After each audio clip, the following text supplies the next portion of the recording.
دوستو آپ کو جو فکریں ہیں ابھی یہ پورے ورلڈ میں کھانے کی فکر، پہننے کی، گھر کی، شادی کی، مختلف کہیں آنے جانے کی، بیماروں کو بیماری کی فکر ہے کہ مجھے ہارٹ اٹیک نہ ہو جائے، مجھے فالج نہ ہو جائے۔ ان فکروں سے نکالنے والا کون ہے؟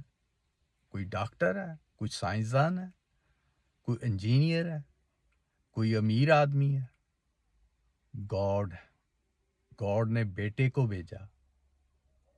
باپ اور بیٹا آپ کو فکروں سے نکال سکتا ہے۔ اپنی ساری فکریں اسی پہ ڈال دو کیونکہ اسے تمہاری فکر ہے۔ اس آیت کا جو مطلب ہے کہ خدا سب کو بچانا چاہتا ہے، کسی کی ہلاکت نہیں چاہتا۔ تو قیامت میں جب انصاف ہوگا، جو مسیح کے فرزند ہیں، خدا کے فرزند ہیں، وہ پیراڈائز کی نیشنلٹی پائیں گے۔